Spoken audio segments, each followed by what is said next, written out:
Halo harga internet, gimana kabar kalian? Di konten sebelumnya ada yang komen nih, ada yang minta dirangkumin misteri dari film Leviticus. Jadi film ini tuh ceritanya tentang dua orang remaja laki-laki yang harus menyelamatkan diri dari sesosok entitas mematikan. Entitas ini mampu berubah menjadi orang yang paling mereka dambakan. Tanpa berlama-lama, langsung aja Leviticus. Film dibuka dengan seorang perempuan penjaga kolam renang yang sedang beres-beres karena akan tutup. Tiba-tiba keran air di ruang bilas menyala sendiri. Perempuan itu berbicara sendiri seperti ada orang yang dia kenal di depannya. Terdengar suara benturan dan ini yang terjadi. Scene berpindah memperlihatkan dua remaja. Mereka menemukan ular yang sedang memakan katak. Mereka bernama Naim dan Rian. Mereka lanjut bermain ke pabrik kosong. Di sana mereka saling bercanda, berkelahi, dan tiba-tiba berciuman. Loh, ini film apaan dah? Ternyata mereka homoseksual cuy. Begitu Naim melihat cermin, dia tersadar dan meminta pergi dari sana. Di perjalanan pulang, Naim bertanya ke Rian kenapa sifatnya berbeda. Pas di sekolah, Rian kayak cuek banget, tapi sekarang dia baik banget ke Naim. Terus mereka bercanda dan lanjut pulang. Ternyata pas di pabrik kosong tadi itu adalah ciuman pertama mereka. Rian bilang ke Naim buat jangan bilang ke siapa-siapa. Scene berpindah ke gereja memperlihatkan orang-orang yang sedang mendengarkan ceramah kemudian berjanji mengikuti rangkaian acara ibadah. Setelah selesai, Naim bersama ibunya berkenalan dengan seorang pendeta yang bernama Ron dan anaknya yang bernama Hunter. Scene berpindah ke pabrik kosong, di sana ada Naim dan Rian.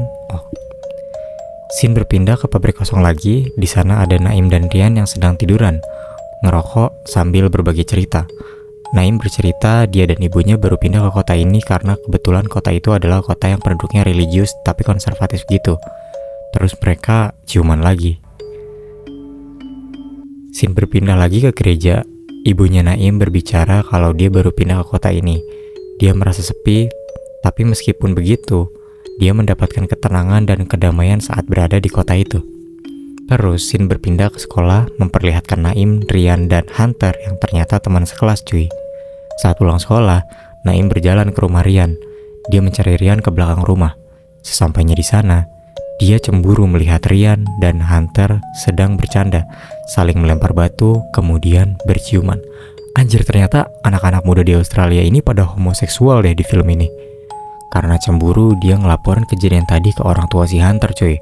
Orang tua Hunter itu pendeta yang religius dan konservatif gitu cuy. Mendengar anaknya yang homoseksual, jelas mereka menentang.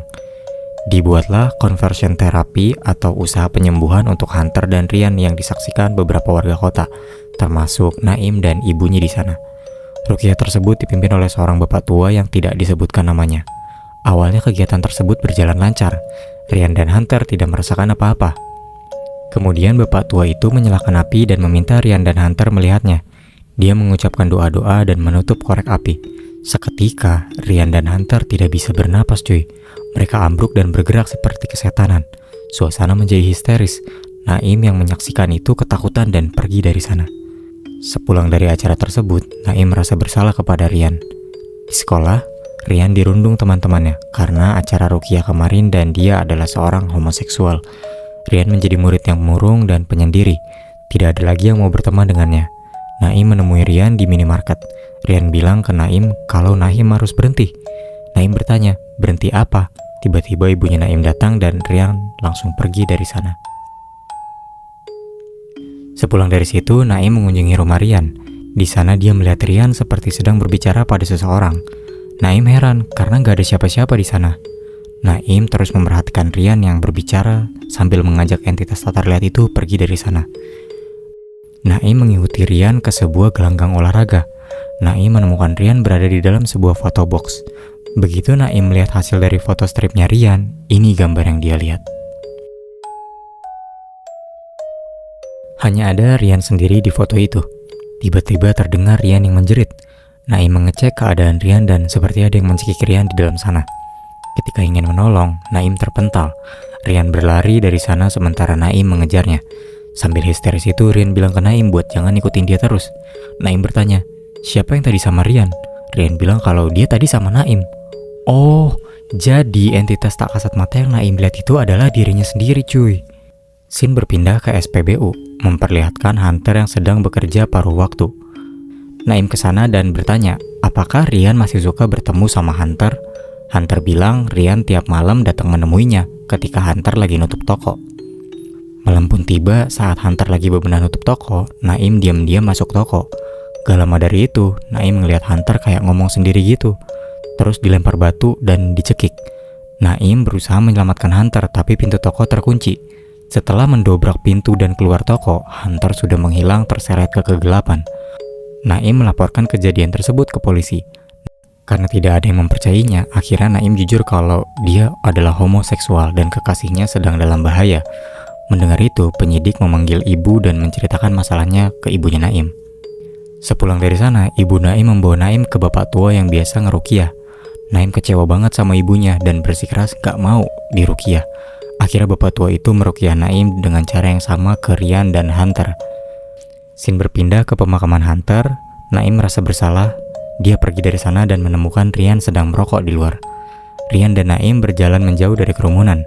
Naim menceritakan apa yang dia alami ke Rian. Rian menenangkannya dan mereka berciuman.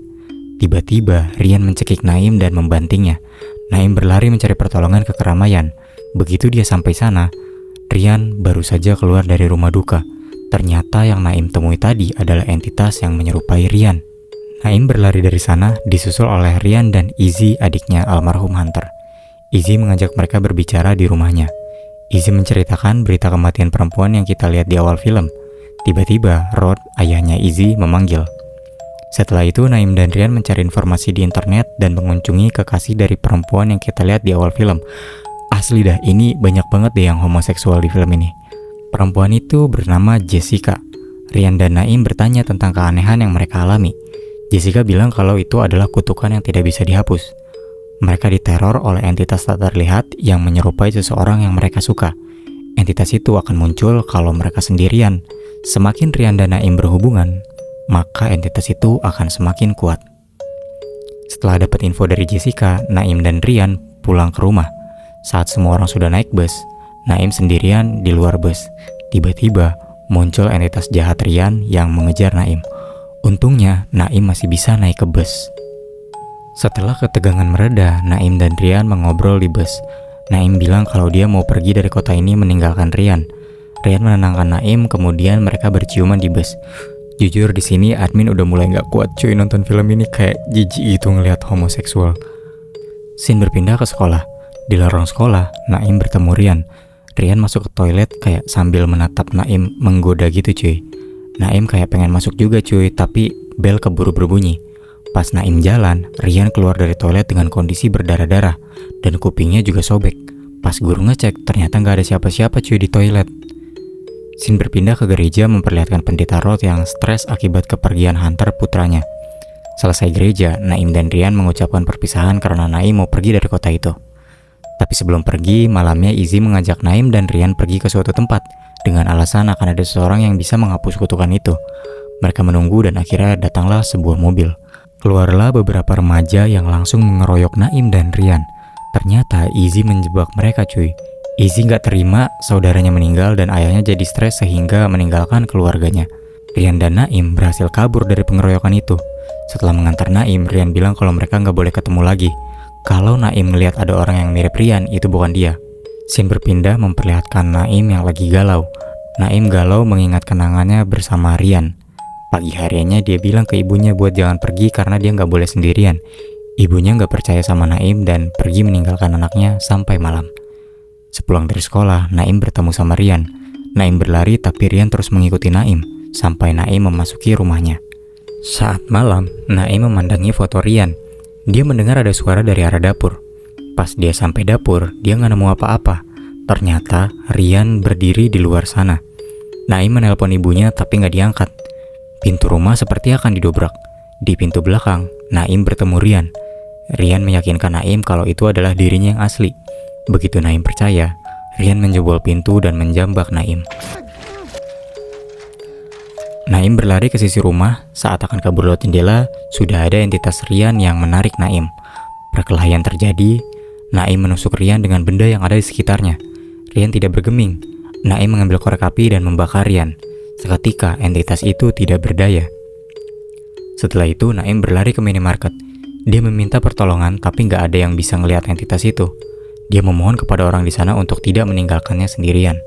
Akhirnya semua orang pergi, termasuk penjaga toko, meninggalkan Naim sendirian di sana. Naim mengambil sepeda yang ada di sana dan pergi ke pabrik kosong. Di sana sudah ada entitas Rian yang masih mengejarnya. Perkelahian terjadi dan Naim tidak berdaya. Saat sudah terdesak itu, Naim mengalihkan perhatian entitas dan memberi entitas tersebut dengan api. Naim membakar pabrik tersebut dan pergi meninggalkan entitas tersebut terbakar di sana. Malam berganti pagi, Naim yang sedang berjalan pulang tidak dapat menghubungi Rian. Karena takut terjadi sesuatu, petugas penyelamat dikerahkan untuk mencari Rian ke gudang kosong yang dibakar semalam. Naim ditemani ibunya juga pergi ke sana. Di sana Rian tidak ditemukan. Ibunya Naim menduga kalau Rian mungkin aja udah pergi ke suatu tempat. Naim bilang ke ibunya kalau semalam dia dan Rian di pabrik itu. Di sini ibunya Naim jujur kalau dia nggak bisa bantu Naim karena kutukan itu nggak bisa diakhiri. Naim kecewa sama ibunya karena ibunya tuh tahu kalau hal ini akan terjadi.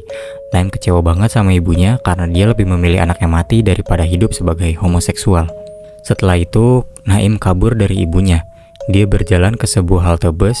Di sana Naim bertemu dengan Rian yang akan pergi meninggalkan kota. Rian memastikan yang ada di depannya adalah Naim yang asli. Setelah itu mereka pergi bersama meninggalkan kota itu. Terlihat entitas jahat di luar bus memandangi mereka seakan-akan terus memburu mereka berdua. Akhirnya film berakhir di sini. Buat yang kemarin request film ini udah lunas ya. Duh, detektif film yang nonton ini secara langsung sejujurnya enak ya ngelihat film ini karena menggambarkan perilaku homoseksual. Sebenarnya udah mau udahan cuy di tengah film karena gak kuat.